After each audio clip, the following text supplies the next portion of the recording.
Human experience, emotions, opinion and meanings, और answer करता है ये क्वालिटेटिव रिसर्च इन सवालों का जो वाई से शुरू होते हैं, हाउ से शुरू होते हैं, और ये इस सवालों का जवाब नहीं देता जिसमें पूछा जाता है हाउ मैनी, हाउ मच, तो उसका जवाब ये नहीं देता। इसके लिए जो मेथड होते हैं, क्योंकि ह्यूमन इन्वॉल्व है, ह्यूमन एक्सपीरियंस इन्वॉल्व है, तो उनसे इंटरव्यू किया जाता है, वन टू वन, इंडिविजुअल का भी और ग्रुप का भी, और ह्यूमन का बिहेवियर उसकी नेचुरल सेटिंग में देखा जाता है, उसे ऑब्जर्वेशन कहते हैं। और अगर किसी शख्स या किसी ग्रुप या किसी सिचुएशन का गहराई से वर्टिकल डेप्थ में जानना है, टॉप टू बॉटम, तो आपको फिर केस स्टडी करना पड़ता है। और इसके नतीजे में जो डाटा हमें मिलता है वो डाटा वर्ड्स की सूरत में होता है, आपको अल्फाज मिलेंगे अगर लैंग्वेज की स्टडी है आपको, और आपको स्टोरीज की शक्ल में मिलेगा, आपको इमेजेस, इमोशंस और बिहेवियर की शक्ल में मिलेगा, नॉट द नंबर्स, नंबर्स की शक्ल में नहीं मिलेगा। तो अब जो मॉडर्न जो रिसर्च हो रही है सोशल साइंसेज में खास तौर पे, वो हम लैंग्वेज को स्टडी ज्यादा करते हैं कि लैंग्वेज के जरिए से पूरा उनका कल्चरल बैकग्राउंड, कि उनका क्या बैकग्राउंड है, जो इंडिविजुअल है जो ये लैंग्वेज को यूज कर रहा है। नेक्स्ट, अब क्वालिटेटिव के बाद हम चलते हैं।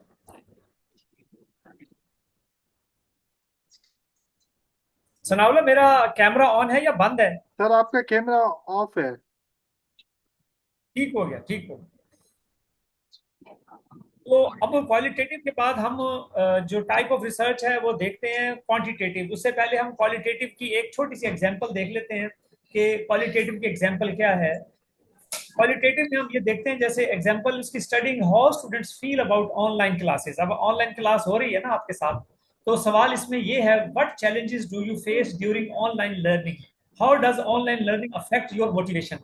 कि एक तो चैलेंजेस क्या हैं, जैसा कि हम बार बार इंटरप्ट हो रहे हैं, हमें लिमिटेशंस है हमारी पार्टिसिपेशन के नंबर्स की, और क्या ऑनलाइन में और फिजिकल क्लास में जो मोटिवेशन होती है बच्चे की, बच्चा डायरेक्ट कांटेक्ट में होता है टीचर के, ऑनलाइन में जस्ट जैसे मेरी आवाज आ रही है या मैं वीडियो ऑन कर दूंगा कि क्या इसमें मोटिवेशन कितनी है। तो जब मैं ये पूछूंगा सवाल, तो जवाब आएगा ओपन एंडेड। ओपन एंडेड का मतलब होगा कि हर किसी का एक अपना जवाब होगा, इसके वो चैलेंजेस भी डिफरेंट बता रहे होंगे और अपनी ओपिनियन भी डिफरेंट दे रहे होंगे। तो ये हमारे पास क्वालिटेटिव आ जाएगा। हम इसको इंटरव्यू कंडक्ट कर सकते हैं, ग्रुप से पूछ सकते हैं। तो इस तरह से हम अपनी रिसर्च को कंडक्ट कर सकते हैं इस सवाल को देखते हुए। ये मैंने क्वालिटेटिव रिसर्च का एक एज ए होल एक मॉड्यूल मैंने इसमें दिया है आप लोगों को। आप लोग जब इसको मैं ये शेयर कर दूंगा सनाउल्लाह साहब को, वो आपसे शेयर करेंगे, तो आपको आपके सामने तमाम क्वालिटेटिव रिसर्च का जो आ जाएगा, होलिस्टिक अप्रोच आ जाएगी। आप पीसीज में इंफॉर्म, मैंने इसको इकट्ठा कर दिया, तो आप इसको देखोगे तो you will get understanding of qualitative method in a few minutes. तो ये अब आप बेशक इसका प्रिंट लेके अपनी दीवार पे इसको देखते रहें, आप यकीन करें आपको बहुत चीजें मिल जाएंगी इसमें। तो ये मैंने आपके लिए एक स्पेशल चीज इसमें ऐड की है। अब आते हैं क्वांटिटेटिव रिसर्च के ऊपर। पहले हमने देखी क्वालिटेटिव। क्वालिटेटिव जवाब देती है वाई हाउ का, लेकिन ये जो क्वांटिटेटिव है research focuses on measuring variables, analysing data numerically. तो इसमें जोर है न्यूमेरिकली पे। ये जो न्यूमेरिक्स आपके पास आते हैं, जो फिगर्स आते हैं, ये उसको देखती है। फिगर्स के जरिए से रिकरेंट फिगर्स को ला लेकर ये ये नताइज निकालती है क्वांटिटेटिव रिसर्च। तो हम हकीकत को मैयर भी कर सकते हैं। जो रियलिटी आप रिसर्च कर रहे हैं उस रियलिटी के बारे में, उसकी क्वालिटी को भी देख सकते हैं क्वालिटेटिव मेथड से, और उसकी क्वांटिटी को भी देख सकते हैं क्वांटिटेटिव रिसर्च मेथड से। तो इसमें हम जवाब तलाश करते हैं, हाउ मैनी, कितने, how much, how often, to what extent, और किस हद तक। इनका जवाब हम देखते हैं क्वांटिटेटिव में। नीचे आ जाए मेथड, इसमें कौन कौन से यूज होते हैं। तो मेथड आपके पास कलेक्ट नंबर्स, हम नंबर्स कलेक्ट करते हैं। रेटिंग्स, यानी एक स्केल होता है, स्केल होता है 1 to 5। तो आप रेट क्या देंगे किसी भी चीज के बारे में, किसी भी फिनोमिना के बारे में, या आप कौन सी चॉइस लेंगे। और इसके लिए दूसरा जो मेथड होता है सर्वे क्वेश्चनायर का। क्वेश्चनायर में मुख्तलिफ किस्म के क्वेश्चनायर बनाए जाते हैं। तो ज्यादातर लिकर्ट स्केल होता है, एग्री, स्ट्रांगली एग्री, डिसएग्री। तो एक्सपेरिमेंट किए जाते हैं। जब एक्सपीरियंस किया जाता है तो उसमें testing cause and effect relationship के क्या कॉज है और उसका नतीजा क्या निकलता है, तो वो हम कहेंगे ये एक्सपेरिमेंटेशन है। हमने एक्सपेरिमेंट किया क्वांटिटेटिव रिसर्च में। तो जैसा कि हम देखते हैं कि ये जो साइकोलॉजिकल होते हैं, साइकोलॉजिकल जो एक्सपीरियंस होते हैं स्टिमुलस रिस्पांस का, वो इसमें आता है कॉज एंड इफेक्ट में। यानी जो वो उसमें एक एक्सपेरिमेंट किया उसने कि कुत्ते को घंटी बजाई और उसको खाना दिया, तो इसी तरह से घंटी बजा के उसको खाना दिया जाता रह गया। फिर एक दफा घंटी बजाई और खाना नहीं दिया, लेकिन कुत्ते के मुंह से राल टपकने लग गई। तो उसका स्टिमुलस हो गया कॉज घंटी, और उसका रिस्पांस, उसका इफेक्ट हो गया कि उसकी जो राल टपकती है। तो इसके ऊपर स्टिमुलस रिस्पांस की थ्योरी दी थी एक साइकोलॉजिस्ट ने। इस तरह से आखिरी है जो इसमें देखते हैं हम, नई नया मेथड है, वो है स्टैटिस्टिकल एनालिसिस। इसमें हम परसेंटेजेस देखते हैं, एवरेज देखते हैं, को रिलेशन देखते हैं और रिग्रेशन देखते हैं। तो ये स्टैट की टर्मिनोलॉजी है जो मैं तो सजेस्ट करता हूँ स्टूडेंट्स को कि आप स्टैट जरूर पढ़ लें। 11 12 क्लास की स्टैट की बुक बहुत अच्छी है, और बेसिक्स समझ लें, उसको आप इस्तेमाल करें। और ये स्टैटिस्टिकल एनालिसिस के लिए अब हमारे पास सॉफ्टवेयर भी हैं, जैसे SPSS है। और जो पीछे गई है क्वालिटेटिव रिसर्च, उसमें हम इंटरव्यू को एनालाइज करने के लिए एनवीवो इस्तेमाल करते हैं। तो अब काफ़ी स्मार्ट गैजेट्स आ चुके हैं जिसके ज़रिए से हम अपनी रिसर्च के रिजल्ट्स को काफ़ी वो क्रेडिबल बना लेते हैं। तो ये सर्वे, क्वेश्चनायर, एक्सपेरिमेंट्स और स्टैटिस्टिकल एनालिसिस जो चीज़ हमें हासिल होती है, वो डाटा होता है। डाटा उस नंबर्स में भी हो सकता है, वो हम उसे ग्राफ्स में पेश करते हैं, चार्ट्स में पेश करते हैं, परसेंटेजेस उसकी दिखाते हैं, और टेस्ट स्कोर हम देते हैं इस तरह से। तो ये तो था क्वांटिटेटिव रिसर्च क्वालिटेटिव के बाद। और इसका अब थोड़ा सा हम एक कंपैरिजन करके आप हम आगे बढ़ते हैं कि जो क्वांटिटेटिव और क्वालिटेटिव, क्वांटिटेटिव में नंबर्स, फोकस नंबर्स होते हैं, मेजरमेंट होती है, जबकि क्वालिटेटिव में मीनिंग्स और आइडियाज हैं। Main question how many, how much quantitative में, और क्वालिटेटिव में व्हाई एंड हाउ। और इसमें जो डाटा इकट्ठा किया जाता है क्वांटिटेटिव में, हम सर्वेज, टेस्ट और स्टैटिस्टिक्स इस्तेमाल करते हैं, जबकि क्वालिटेटिव में इंटरव्यू इस्तेमाल करते हैं, ऑब्जर्वेशन इस्तेमाल करते हैं, और फोकस ग्रुप इंटरव्यू इस्तेमाल करते हैं।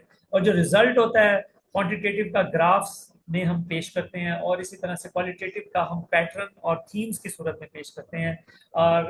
और जो बेस्ट फॉर है, तो अगर क्वांटिटेटिव करना है तो हम उसको प्रूव कर सकते हैं किसी फैक्ट को बाय मींस ऑफ फिगर्स। और क्वालिटेटिव में हम नई अंडरस्टैंडिंग को एक्सप्लोर कर लेते हैं। तो ये थोड़ा सा इनके दरमियान डिफरेंस है, क्वालिटेटिव और क्वांटिटेटिव के दरमियान। नेक्स्ट जो मेथड है, अगर आप इन दोनों को इस्तेमाल कर लें तो उसको कहते हैं मिक्स मेथड, यानी क्वांटिटेटिव, क्वांट और क्वाल, इसको अगर मैं शॉर्ट फॉर्म में कहूँ, इसको आपने इकट्ठा इस्तेमाल कर लिया है तो आप समझ लें कि आपने मिक्स मेथड यूज किया।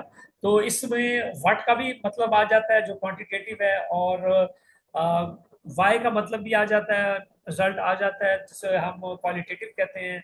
तो इसमें रिजल्ट आपके बड़े क्रेडिबल हो जाते हैं जब आप मिक्स मेथड यूज करते हैं। जैसा कि मैंने क्वालिटेटिव मेथड अप्लाई किया था अपनी PhD में, और ओपिनियन इंटरव्यूज के जरिए से ली, और फिर मेरे पास जो फाइंडिंग्स आई, उन फाइंडिंग्स को क्वेश्चनायर के जरिए से मैंने रिकन्फर्म किया पॉपुलेशन से, सैंपल से अपने, और मुझे उसके बाद जो डाटा मिला वो बड़ा क्रेडिबल डाटा था। तो ये दोनों मेथड भी यूज किए जा सकते हैं। इसके एग्जांपल ऐसे हैं कि एक रिसर्च, आज researcher studies online class by measuring exam pass rates. तो जब ऑनलाइन क्लास होगी तो उसका हमने किस तरह से उसकी परफॉर्मेंस का चेक करना है, तो आप देखेंगे कि जो ऑनलाइन पढ़ने के बाद कितने लोग पास रेट उसमें क्या है, तो रेट ये होगा क्वांटिटेटिव। जबकि क्वालिटेटिव में देखेंगे interviewing students to understand why some succeed and other struggle. तो क्या वजह है कि कुछ लोग ऑनलाइन में कामयाब हुए और कुछ लोग अभी तक कामयाब होने के लिए स्ट्रगल कर रहे हैं। तो ये हम इस तरह से मिक्स मेथड में देखते हैं। इसमें हम फिर जो रिजल्ट आता है उसको इंटीग्रेट करते हैं और क्रेडिबल बेस बनाते हैं। तो अब हम अपने इस दोनों मेथड्स को सम अप करते हैं कि qualitative deep dive into human experiences, quantitative measurable statistical evidence, mix method best of both worlds, दोनों के लिए बेहतरीन है ये। Together they make research more reliable, balanced and useful for solving real world problem. तो हमारी ये टाइप्स खत्म हो जाती हैं। हम आगे बढ़ते हैं, थोड़ी सी इंफॉर्मेशन डाटा और इंफॉर्मेशन के हवाले से देते हैं जो हम इन दोनों मेथड्स के साथ कलेक्ट करते हैं। जो चीज वो डाटा कहलाता है। डाटा और इंफॉर्मेशन में फर्क होता है जी।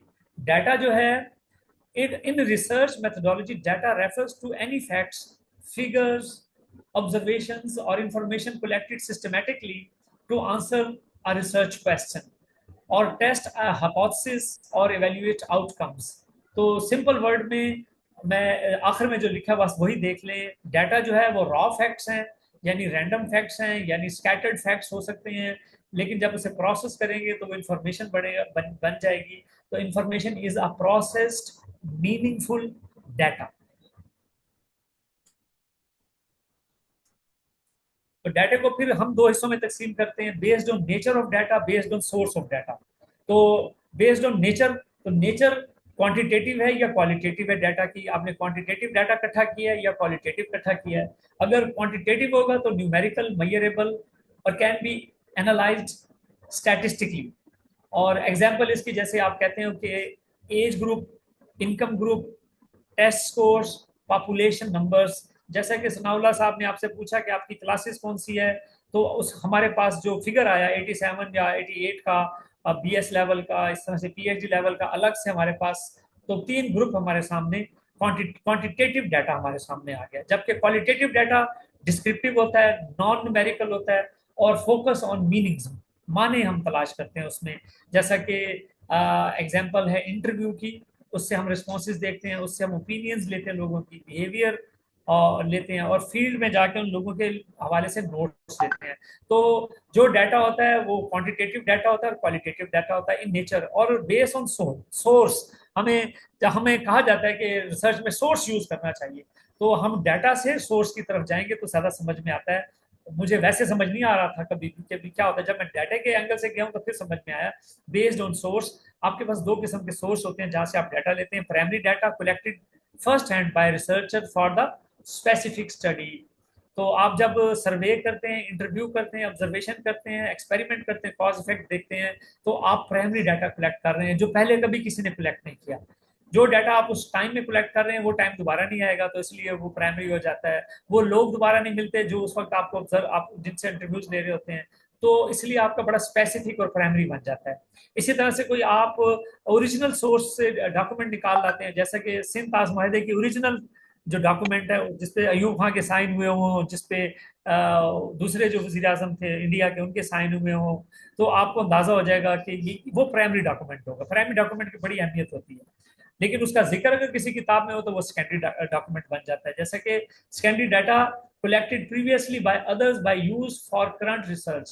तो किसी ने कोई जो पहले से यूज कर लिया हो, आप उसका रेफरेंस जब दोगे तो वो सेकेंडरी डाटा होता है। जैसे कि आप बुक्स का रेफरेंस देते हो, बुक्स में ये सिंध ताज के माहदे का जिक्र होगा, उसमें शायद उसके अपेंडिक्स में उसका ओरिजिनल एग्रीमेंट लगा हो, तो वो उसने यूज कर लिया। आपने उस बुक का हवाला दिया कि इसमें सिंध ताज के बारे में या ये इंडस वाटर ट्रीटी के बारे में जो बात हो रही है, तो वो बुक सेकेंडरी डाटा बनेगा। और आर्टिकल्स जो आप पढ़ते हैं उसका रेफरेंस देते हैं तो वो भी और इस तरह से गवर्नमेंट की रिपोर्ट और सेंसस डाटा होता है, ये सेकेंडरी डाटा होता है। तो जो भी डाटा आपने इकट्ठा करना है, क्वांटिटेटिव या क्वालिटेटिव, आपने उसमें प्राइमरी डाटा को भी देखना देख सकते हैं और सेकेंडरी को भी देख सकते हैं आप। लेकिन आपका डाटा बड़ा क्रेडिबल हो, ओरिजिनल हो, फेक ना हो। और ये बात पहले मैं कर चुका हूं कि डाटा अनप्रोसेस्ड फैक्ट्स होते हैं और इंफॉर्मेशन प्रोसेस्ड फैक्ट होता है। तो डाटा की बहुत इंपॉर्टेंस है, क्योंकि जो आप दरअसल ये सारा प्रोसेस कर रहे हो सिस्टमेटिक और ऑर्गेनाइज्ड वे में, जो आप रिसर्च कर रहे हो, उसमें उसका मकसद ही यही है, क्वांटिटेटिव मेथड अप्लाई करके क्वालिटेटिव मेथड, कि आप डाटा कलेक्ट कर लो। डाटे की बेस पर आप आगे कंक्लूजन्स की तरफ जाओगे। तो ये आप डाटा जो है फाउंडेशन ऑफ नॉलेज है, फाउंडेशन ऑफ डिसीजन मेकिंग है। और ये इसके जरिए से आप किसी भी हाइपोथेसिस को टेस्ट करते हैं। हाइपोथेसिस का मतलब ये होता है कि आप कोई मफरूजा बनाएं। हमारा जितना भी नॉलेज है ये मफरूजा पर खड़ा है, जितना भी नॉलेज है। और मफरूजे कभी टेस्ट अच्छी तरीके से हो जाते हैं तो वो लॉ बन जाते हैं, और अगर टेस्ट ना हो, उनके कहीं उलट आ जाए तो वो फिर खत्म हो जाते हैं हाइपोथेसिस। तो इंसानों ने हमने हाइपोथेसिस बनाना होता है। आपका हाइपोथेसिस ये है कि रिसर्च मेथोडोलॉजी वर्कशॉप में आकर आपको शायद कुछ अच्छा सीखने को मिल जाए। तो आप जितने भी पार्टिसिपेंट्स आए हैं वो इसमें से कितना सीखेंगे तो हम कुछ नहीं कह सकते, लेकिन हाइपोथेसिस यही है कि इससे आपको फायदा होगा। Generalisation help researcher draw valid and reliable conclusion. Generalisation ये होती है कि आप एक कंक्लूजन निकालें किसी भी डाटे से, और उसके बाद उस कंक्लूजन को आप दूसरे डाटों पर भी अप्लाई करके उसका सेम रिजल्ट ले सकें, तो इसे जनरलाइजेशन कहते हैं। इसी तरह से आप डाटा के जरिए से प्रॉब्लम भी सॉल्व कर सकते हैं, क्योंकि मैंने बताया कि रिकरेंट पैटर्न जब हम तलाश करते हैं तो हम किसी को डील करने में आसानी हो जाती है। जैसे मैंने कहा कि अमेरिका के बारे में हमारी पिछले 80 साल की जो प्रैक्टिस है, 79 ईयर्स की, वो यही है कि वो ट्रांजैक्शनल रिलेशन है। बड़ी ताकत है, बड़ी ताकत हमेशा छोटी ताकत को इस्तेमाल करती है और फेंक देती है। तो जब जरूरत होती है वो छोटी ताकत को साथ मिला लेती है। छोटी ताकत की मजबूरियां होती हैं, सिक्योरिटी की मजबूरियां होती हैं, बजट की मजबूरियां होती हैं, तो वो बड़ी ताकत के साथ रिलेशन बनाती है। तो वो उसको कंपल्जन है छोटी ताकत की। जैसे पाकिस्तान और अमेरिका के पास कंपल्जन नहीं है कि वो हमारे साथ रिलेशन रखे, वो हमारे साथ रखे या इंडिया के साथ रखे। तो ये पैटर्न हमें रिसर्च बताती है कि हम अमेरिकन को कैसे समझते हैं। और इसी तरह से जो रिकरेंट पैटर्न चाइना का है वो एक कंसिस्टेंसी है कि वो कभी भी मुश्किल वक्त में हमें नहीं छोड़ता, चाइना। और वो हमारा एक आयरन क्लैड ब्रदर है। तो वो हमें रिसर्च से पता चला, हिस्ट्री के पैटर्न से पता चला। जी, यहाँ तक तो हो गया। और ये सेक्शन फोर्थ है। सबसे बड़ी बात तो ये होती है, रिसर्च तो करनी है हमने, लेकिन हम रिसर्च किस प्रॉब्लम पे करें, प्रॉब्लम कैसे आइडेंटिफाई करें, ग्रेट इशू के प्रॉब्लम को किस तरह से हमने आइडेंटिफाई करना है। तो पहले तो आपको क्लियर हो कि किस प्रॉब्लम को आप रिसर्च करने जा रहे हैं। जैसे आप कहते हो टीचर के पास चले जाते हो, सर कोई टॉपिक बताएं जिस पर रिसर्च करें। तो आपने टीचर से, टीचर चूंकि पढ़ा रहा है तो एक ब्रॉडर व्यू के साथ आपको कोई ना कोई प्रॉब्लम बता देता है। लेकिन ये ऐसा नहीं होता। ये जो है ना, प्रॉब्लम को सॉर्ट आउट करने के लिए आपको पढ़ना पड़ता है काफी। तो जैसा जब मैंने अपना पीएचडी का थीसिस किया तो मुझे पता चला कि जो मेरे इस टॉपिक पे रिसर्च है वो दो जगह पे हुई है। एक जो है वो मिस्र के ऊपर एक रिसर्च नजर आ रही है, और एक पाकिस्तान में सिर्फ एक ही किताब है इसके ऊपर, इन्फ्लुएंस को चेक करना था। तो अब मुझे पता चल गया कि, लेकिन मेरे लिए में ये नहीं था कि कायद आजम यूनिवर्सिटी में इस पर रिसर्च हुई है नहीं। तो मैं कायद आजम यूनिवर्सिटी आया, यहाँ मैंने सारे थीसिस देखे कि ये इस कहीं किसी कोई और ने जैसे रिसर्च कर दी हो। फिर इसी तरह से मैं अपने पंजाब यूनिवर्सिटी और इस्लामिया यूनिवर्सिटी भावलपुर गया। तो मुझे लगा कि चलो इतनी जितनी जहाँ जा सकता हूँ वहां तक ये रिसर्च नहीं है। तो फिर मुझे वो रिसर्च प्रॉब्लम समझ में आ गया। लेकिन ऐसा नहीं होता, रिसर्च प्रॉब्लम को ढूंढने के लिए मुख्तलिफ तरीके होते हैं। जैसा कि a good research project begins with a clear and focused problem. Problem बड़ा क्लियर होना चाहिए, और without defined problem the research lakhs direction and purpose. तो अगर आपके पास प्रॉब्लम ही नहीं है तो आप जो है वो कैसे करेंगे रिसर्च। तो problem should be very specific, exact हो, इतनी ब्रॉड और वेग ना हो कि आपको पता ही ना हो कि वो कितनी ब्रेड्थ और विड्थ है उसकी। जैसे एक स्टूडेंट ने रिसर्च की एमफिल की, तो उसने कहा कि मैं सर जो है वो सिंगापुर को और इथोपिया को और पाकिस्तान को मिला के देख रही हूँ गवर्नेंस मॉडल में। मैंने कहा नहीं, ऐसे नहीं करते आप। दो डेवलप्ड कंट्रीज ले लें, दो अंडर डेवलप ले लें। तो उसके साथ जो कि पाकिस्तान अंडर डेवलप है, तो फिर इस तरह से मैंने उसकी रिसर्च को क्लैरिटी दी। तो इसी तरह से आप एड्रेस और knowledge gap, something not fully studied, कि आपको गैप का कैसे पता चले कि यहाँ तक जो आप नहीं पढ़ा, अभी तक किसी ने रिसर्च नहीं की। तो इसका बड़ा अच्छा तरीका होता है। इसके लिए मैं आपको टिप दे देता हूँ। आप टॉपिक जब सिलेक्ट करते हैं, कोई भी एरिया सिलेक्ट कर लेते हैं, मसलन आपने पाकिस्तान यूएस रिलेशन का पढ़ना शुरू कर दिया, इसके बारे में कि गैप कहाँ है, तो आप जाकर सीधा उसकी लिमिटेशन को पढ़ें। जो भी आर्टिकल पढ़ें, जो भी बुक पढ़नी है उसमें लिमिटेशन दी होती है। तो लिमिटेशन में उसकी लिमिटेशन जो है, और वो लिमिटेशन से बाहर गैप है, तो वो गैप आप पकड़ लें। अगर आपने पाकिस्तान यूएस रिलेशन पे काम करना है, आपने Pakistan US China relation, trilateral relation पे काम करना है, तो आप ऐसी किताबें पढ़ें जिसमें ट्राइलेटरल रिलेशन को उसने डील किया और उसने इंट्रोडक्शन में ही लिमिटेशन बताई है। तो आप उससे बाहर का जो गैप है, जो मसलन उसने, आपको देखते हैं कि उसने इकोनॉमिक और सिक्योरिटी रिलेशनशिप ज्यादा देखा है चाइना का। सोशल एस्पेक्ट पे तो काम ही नहीं हुआ क्या पीपल टू पीपल हम एक दूसरे से जब मिलेंगे या इतने करीब है, हम नेबर, हम रीजनल अप्रोच पे आ रहे हैं, हम ग्लोबल पॉलिटिक्स से निकल रहे हैं, तो लोगों का हमारे साथ इंटरेक्शन इंटरेक्शन कैसे होगा? ये गैप है बहुत बड़ा, तो इस पर काम कर लें। तो इस तरह से नॉलेज गैप लिमिटेशन से पता चल जाता है जो पहले से काम हुआ हो। और be relevant to the society, academics और पॉलिसी। तो आपका काम रेलिवेंट होना चाहिए, सोसाइटी को उससे कुछ फायदा हो, कुछ एकेडमिक्स को फायदा हो, पॉलिसी फ्रेमर्स को फायदा हो। इवन के मैं तो कहता हूँ आपका जो गैप है, जो काम है, वो मार्केटेबल भी हो, आप उसे बेच भी सकें, आप कंसल्टेंसी की तरफ भी जा सकें। जब आप उसमें गहरे होते चले जाएं, आप जैसा कोई भी ना हो, आपका नाम लेके लोग कहें कि इसने फलां एरिया पे काम किया हो, अगर राय लेनी है तो इससे लो। तो फिर आपने समझो आपने सही गैप पकड़ा, और उसको आपने फिर फुल ब्लूम तक ले गए। और आगे है कि किस तरह से हम आइडेंटिफाई करें रिसर्च प्रॉब्लम। कुछ तो मैंने बता दिया कि लिमिटेशंस को देखें, टिप है ये। और नॉलेज के गैप को, इसमें रियल वर्ल्ड इशू भी हो सकता है कोई भी। आपके इर्द गिर्द काफी मसाइल हैं, अगर आप गौर करें तो आपको सोसाइटी में बहुत सारे मसाइल नजर आएंगे। तो उसको भी आप, रियल वर्ल्ड प्रॉब्लम को भी आप अपना बना सकते हैं। और इसी तरह से जहाँ ऑथर कंट्राडिक्ट करते हैं आपके साथ, यानी लिखा होता है ना कंट्राडिक्शन इन एग्जिस्टिंग स्टडीज, तो जो तजादात आपको नजर आते हैं, नजर आ जाते हैं पढ़ते हुए कि इसने एक खास एंगल से देखा। जैसे मैंने पाकिस्तान हार्ड कंट्री पढ़ा, तो मैंने कहा ये एक आउटसाइडर अप्रोच है पाकिस्तान के हवाले से। पाकिस्तान ऐसा नहीं है जिस तरह से उसने पाकिस्तान को देखा, तो पाकिस्तान को वही ठीक देख सकता है जो इनसाइडर अप्रोच रखता हो। वो पाकिस्तानी हो तो वो अच्छा लिखेगा पाकिस्तान के ऊपर। तो मुझे कंट्राडिक्शन नजर आ गई, आउटसाइडर व्यू मिल गया, इनसाइडर व्यू मैं मुख्तलिफ किताबें पढ़ता रहता हूँ। और इस तरह से आप अपना भी जाती इंटरेस्ट होता है कि आप कहते हो कि ये एरिया रह गया, तो इस एरिया पे मैं काम करता हूँ। तो वो इस तरह से आप गैप और प्रॉब्लम को तलाश कर लेते हैं।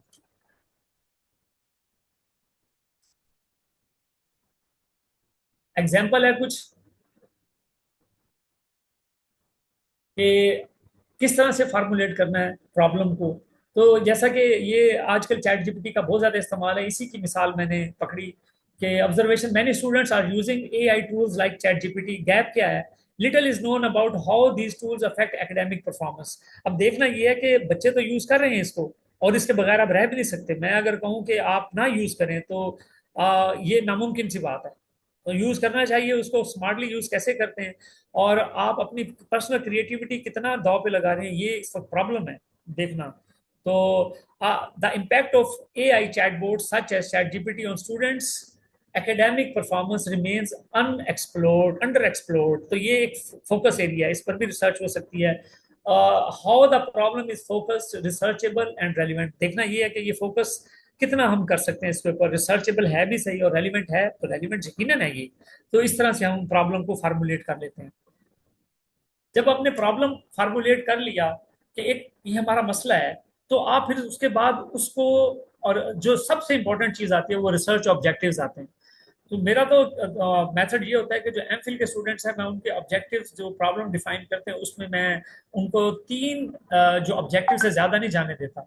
मैं कहता हूँ तीन करो, और वो भी कुछ असूल के ऊपर। स्मार्ट का जो फार्मूला वो उस पर लगाओ।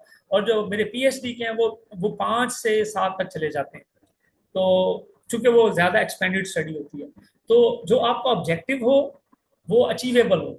To measure students performance before and after using ChatGPT. तो ये जो वर्ड है टू मैयर, ये ऑब्जेक्टिव में, ऑब्जेक्टिव जब लिखते हैं तो आप टू से शुरू करते हैं और उसके आगे एक एक्शन वर्ब लगाते हैं। To analyse, to evaluate. तो use action verbs to analyse and measure to evaluate to compare objectives. तो इसके लिए जो असूल है वो स्मार्ट का है। आपके ऑब्जेक्टिव स्पेसिफिक हो, स्मार्ट से मुराद, एम से मुराद मयरेबल हो, ए से मुराद है अचीवेबल हो, आर से मुराद है रेलिवेंट हो, टी से मुराद है टाइम बाउंड हो। कि आप जो भी ऑब्जेक्टिव्स बना रहे हैं वो एक खास वक्त के अंदर आपने मुकम्मल करने हैं।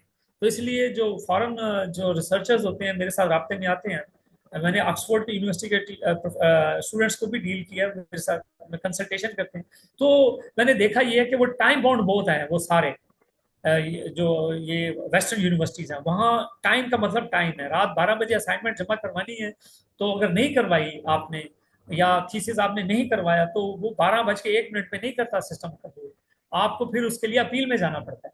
तो इसलिए बहुत स्मार्ट वहाँ चलते हैं, और पूरा रोड मैप होता है रिसर्च का कि कौन सा काम कब निपटा देना है।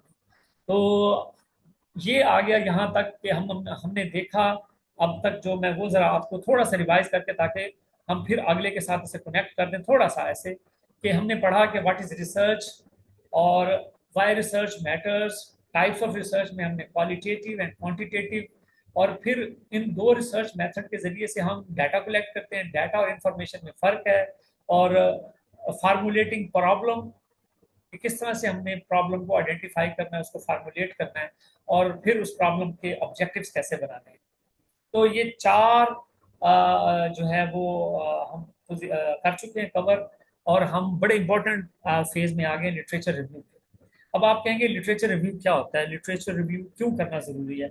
आपने एक प्रॉब्लम आइडेंटिफाई किया, जैसा मैं आपको मिसाल बार बार देता जा रहा हूँ, एक मिसाल से आप पाकिस्तान यूएस रिलेशंस। अब वो मैंने देखना ये है कि जो मैंने प्रॉब्लम बनाया कि पाकिस्तान यूएस का रिलेशन ट्रांजैक्शनल है, टेक्टिकल है, और ऑप्टिक्स पे चलता है, ये स्ट्रेटेजिक नहीं है, परमानेंट नहीं है, इंस्टीट्यूशनलाइज नहीं है। तो किस तरह से इसे इंस्टीट्यूशनलाइज किया जा सकता है, स्ट्रेटेजिक बनाया जा सकता है, अमेरिकन किस बात से खुश होते हैं। तो मैं फिर इसके लिए पढ़ूंगा लिटरेचर को, कि अमेरिकन के साथ हमारी हिस्ट्री क्या है, इसमें मैं किताबें भी पढ़ूंगा, लिटरेचर भी आर्टिकल्स भी पढ़ूंगा, और मुझे अंदाजा हो जाएगा कि उस पिछले 80 सालों में किन किन मराहल से ये गुजरा है। ये जो लिटरेचर रिव्यू का मेथड है, ये दरअसल अरिस्टोटल ने दरियाफ्त किया था, इजाद किया था। जो ग्रीक था उसने 158 यूनानी रियासतों का मुतालिया किया, उनके कॉन्स्टिट्यूशन का मुतालिया किया, और उसने फिर एक हमें फ्रेमवर्क दिया गवर्नमेंट का, कि गवर्नमेंट किस तरह से चेंज होती है, और गवर्नमेंट का चेंज होना उसके पर्पस पे है, पर्पस चेंज गवर्नमेंट चेंज। और नंबर्स कितने होते हैं गवर्नमेंट में, रूलर्स, वो कहता है वन होता है, फ्यू होते हैं, मैनी होता है। तो उसका ऐसा फ्रेमवर्क है कि आप शानदार के पिछले 2500 साल से वही लगता है, आप जो भी गवर्नमेंट उठा के देख लें, आप उस फ्रेमवर्क को उसके ऊपर लगाएं, आप प्रिडिक्ट कर सकते हैं ये गवर्नमेंट अब किधर जा रही है। तो वो क्या, उसने लिटरेचर रिव्यू ने कहा कि जो प्रेजेंट फिनोमिना है उसको स्टडी करने के लिए उसके एवोल्यूशन को पढ़ना पीछे से जरूरी है, कि उस पर किस किस एंगल से काम हुआ। तो लिटरेचर रिव्यू आपको ये बता देता है कि ये जो प्रेजेंट फिनोमिना है ये यहाँ तक कैसे पहुंचा, और ये आगे फ्यूचर में प्रोजेक्शन इसकी क्या है। तो लिटरेचर रिव्यू बहुत जरूरी है। तो ये बाकायदा एक पूरा पोर्शन होता है लिटरेचर, एक चैप्टर पूरा होता है। तो लिटरेचर रिव्यू में हम देखते हैं कि अली बेटा पानी पिलाना,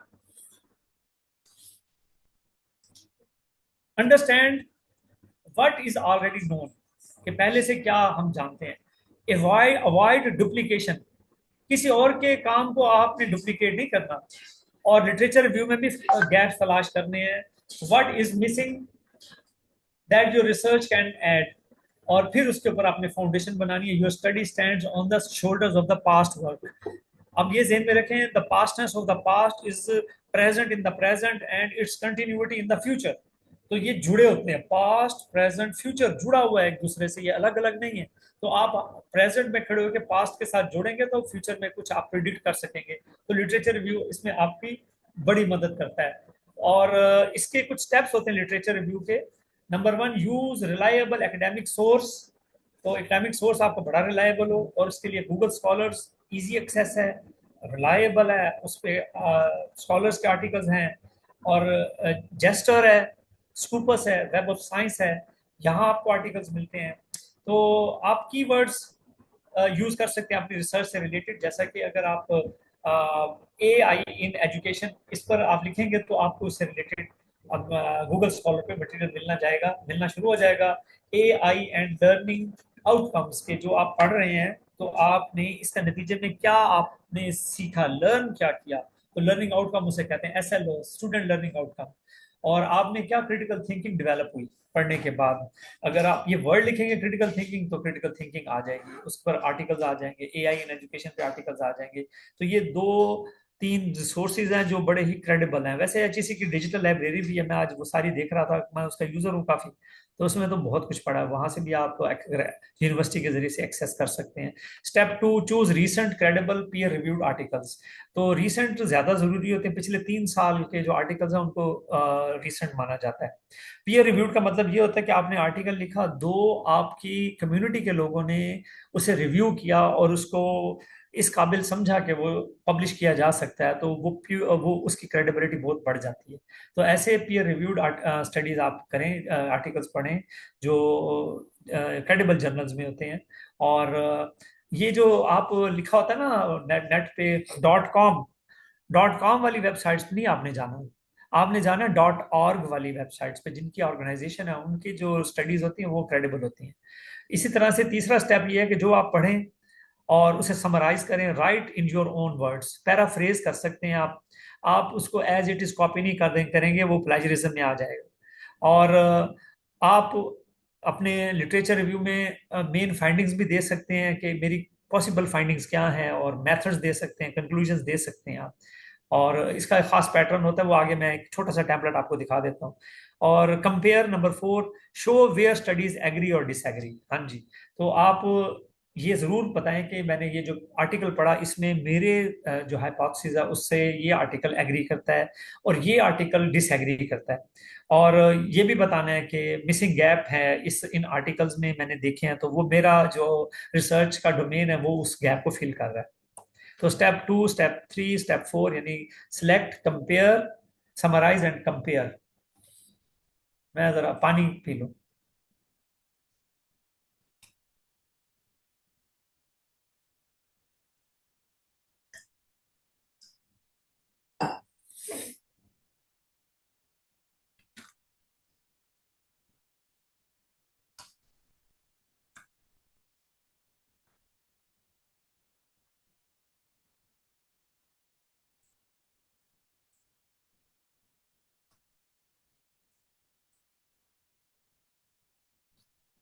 ये आगे एग्जाम्पल हमारे सामने, आपने लिटरेचर रिव्यू लिखना शुरू किया तो आप लिखेंगे ये जो स्मिथ और ब्रैकेट में 2022 आया ना, तो 2022 का मतलब ये है कि ये ईयर ऑफ पब्लिकेशन है जो आर्टिकल आपने पढ़ा, और उसमें आपने स्मिथ जो है वो ऑथर का नाम है, उसके नाम हो सकता है उसके नाम का सरनेम हो ये दूसरा हिस्सा हो।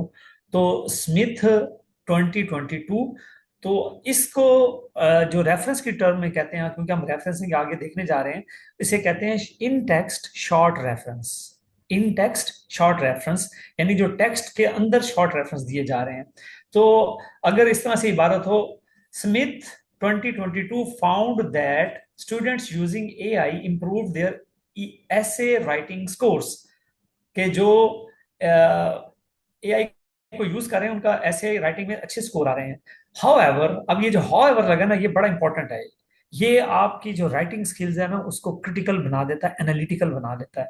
आप कहें ना कि मेरी राइटिंग एनालिटिकल होनी चाहिए, तो आप ये जो ट्रांजिशन के वर्ड्स हैं, ये जो कंजंक्शंस हैं जोड़ने के लिए जुमलों को, ये जरूर यूज किया करें।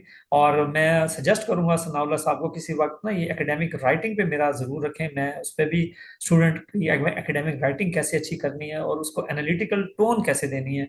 तो ये बहुत बड़ा इशू होता है, और खासतौर पे जब वो लिखते हैं तो उन्हें पता नहीं होता। चाहे आप एआई से भी लिख लो, लेकिन आपका वो एनालिटिकल टोन नहीं मिलेगी जो आप खुद दे सकते हैं उसको। तो अल्हम्दुलिल्लाह बहुत अच्छी वर्कशॉप्स करवाई जब हम स्टूडेंट थे एचईसी ने, तो उसमें चीजें काफी सीखी। तो आपने लिखा स्मिथ का, और उसके बाद आपने कहा हाउएवर, ताहम, Lee argued that AI reduces originality and critical thinking. तो ये आपने उसका दूसरा पॉइंट ऑफ व्यू दे दिया। तो लिटरेचर रिव्यू में आप इस तरह से काउंटर थीसिस, एंटीथीसिस और सिंथेसिस बनाते जाएंगे। फिर आगे, most studies focus on writing but little research exists on AI's impact on exam performance. This is the gap my research will address. तो इस तरह से आपका लिटरेचर रिव्यू, जितने ज्यादा रेफरेंसेस होते जाएंगे और ये डिस्कशन के अंदाज में आप कंक्लूड करेंगे, तो आपका वो बहुत अच्छा हो जाएगा लिटरेचर रिव्यू।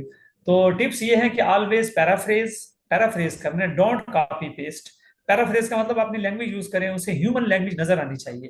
वो जो आर्टिफिशियल इंटेलिजेंस की लैंग्वेज है वो बड़ी एग्जैक्ट होती है, तो एग्जैक्ट नहीं चाहिए, आप अपने हिसाब से लिखें। Keep notes in an organised way, use tables और माइंड मैप्स। माइंड मैप पर काम किया करें। माइंड मैप ये होता है कि एक पेज पे आप सारा कुछ लिख लेते हो। तो आपने किसी भी सवाल को अगर पूरा लिखना है और बहुत से सफों पे लिखना है, वो आपको याद नहीं रहेगा। आप एक चार्ट के ऊपर माइंड मैप बना लिया करो, आप उसको सामने लगा के एक दिन देखो, सारा याद हो जाएगा, खुद ही अंडरस्टैंडिंग में मिल जाएगी। तो end the review by pointing out the gaps your research will fill. तो ये बताना है कि मेरी रिसर्च कौन कौन से गैप्स को फिल करेगी। तो ये लिटरेचर भी को क्लोज कर रहा हूँ। Research problem gives you study focus, जो research problem, Objectives guide your direction. Literature review ensures your work is original and builds on existing knowledge. कि आप रद्दे पे रद्दा चढ़ा रहे हैं, जो पहले से नॉलेज है उसके ऊपर रख के आप पाँव ऊपर चढ़ रहे हैं. Without a good problem and literature review research becomes direction less. तो ये मैंने लिटरेचर रिव्यू की एक पैरामिड दी है. तो ये भी जिस तरह से मैंने क्वालिटेटिव रिसर्च की दी थी और क्वांटिटेटिव का एंड पे दिया था, तो ये मैंने आपके लिए एक सर होलिस्टिक दिया है. Sir sorry for disturb you again. जो मीटिंग एंड होने वाली है within 1 minute, so we will again join sir, same link तो से ये हम। 56 पे नहीं होगी? 56 पे नहीं सर, अभी 1 मिनट में वो है, बंद हो आधा जाएगा। घंटा मिला था. नहीं सर, हाँ हाफ आवर. 45 मिनट मिले थे, 45 अच्छा मिनट अच्छा, चलो. हाँ। चले चले चले, ठीक हो गया, ठीक हो गया.